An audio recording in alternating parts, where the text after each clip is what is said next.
All right, guys, so just a couple of articles today that I want to go over, and two of them are coming from the Linux world, which is going to benefit a lot of gamers, both on Linux when you're gaming and also for the Steam controller, which is going to benefit everybody, and it's actually platform agnostic.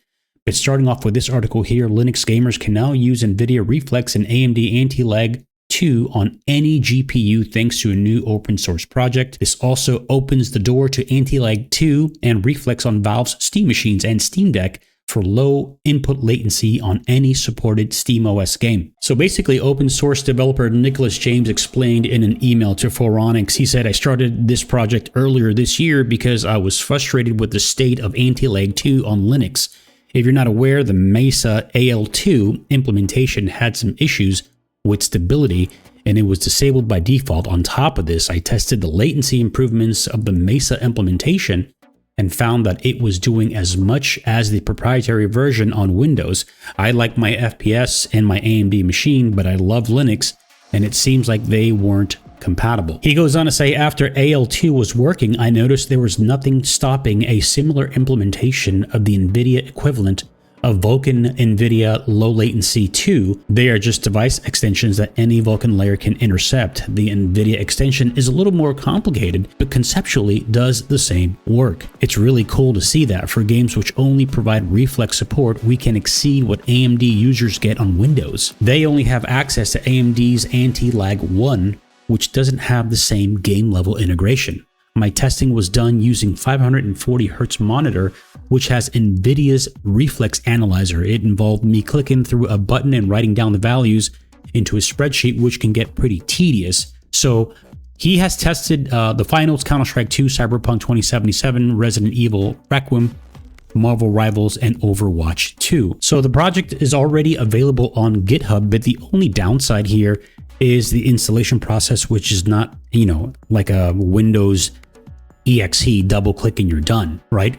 But this is going to open up Valve's upcoming Steam machine and Steam Deck that can use low latency layer, and provided users install it themselves.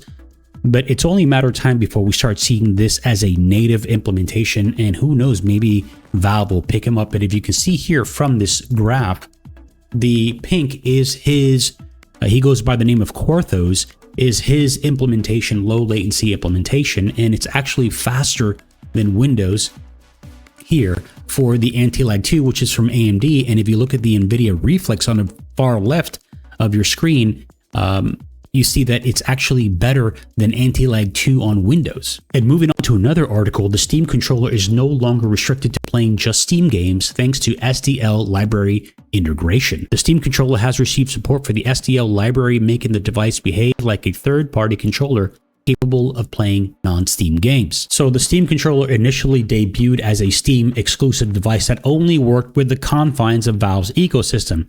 But now, according to Phoronix, the Steam controller has received SDL support, making the device functional on other storefronts on PC outside of Steam, and making the controller also functional with iOS and Android devices. For those of you who don't know, SDL stands for Simple Direct Media Layer, and is a cross-platform development library designed to provide low-level access to a variety of hardware and devices, including graphics cards, audio devices, mice, joystick, and controllers. So SDL is the reason for the wide variety of game controller support that works effortlessly across multiple operating systems, featuring Windows, Linux, Mac, iOS, and Android. If you ever plugged in the controller into your PC and it just works, there's a really good chance that SDL is responsible for making that possible. And speaking of Steam, Steam players rejoice as Lords of the Fallen 2 exclusivity deal with Epic Games Store goes into the trash. CI Games CEO previously stated that Epic had been an incredible partner in helping to develop Lords of the Fallen 2. Lords of the Fallen developer CI Games has just announced that it has entered into a separation agreement with Epic Games, which releases its upcoming sequel Lords of the Fallen 2 from its Epic Games Store exclusivity deal on PC. While the official document states that the agreement,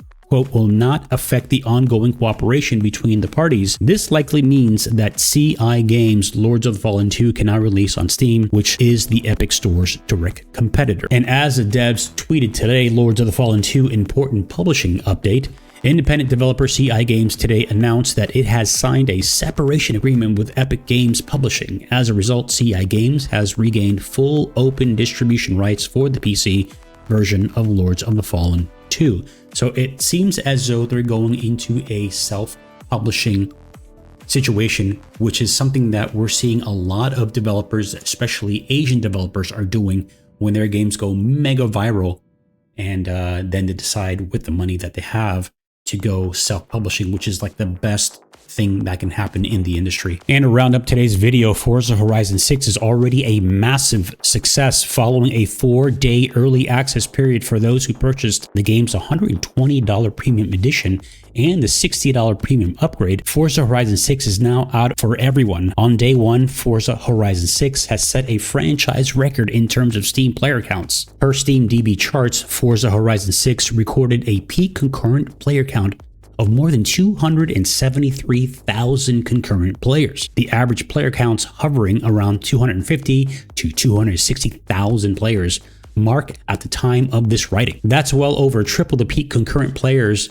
count for Forza Horizon 5, which was 81,000 when that game debuted. Guys, keep this in mind. These are only Steam player numbers, so we can only imagine that there's also a healthy amount of players for the Xbox platform. It's also important to note that critically, Forza Horizon 6 is off to a very strong start as well. It holds an average Metacritic score of 91 on both OpenCritic and Metacritic, ranking as the most critically acclaimed game of 2026 so far. However, player reviews for Forza Horizon 6 on Steam are encouraging as well, with a very positive user overall score and a 78% positive reviews overall. So this is actually really good, guys, and this also proves that Capcom's CEO is very right and very correct in his assumption that the future of gaming is on the PC platform. So guys, quick little video as to what's happening today in the world of gaming with both sales of Forza Horizon 6 and the Steam controller and very other implementations in Linux that's making it better and better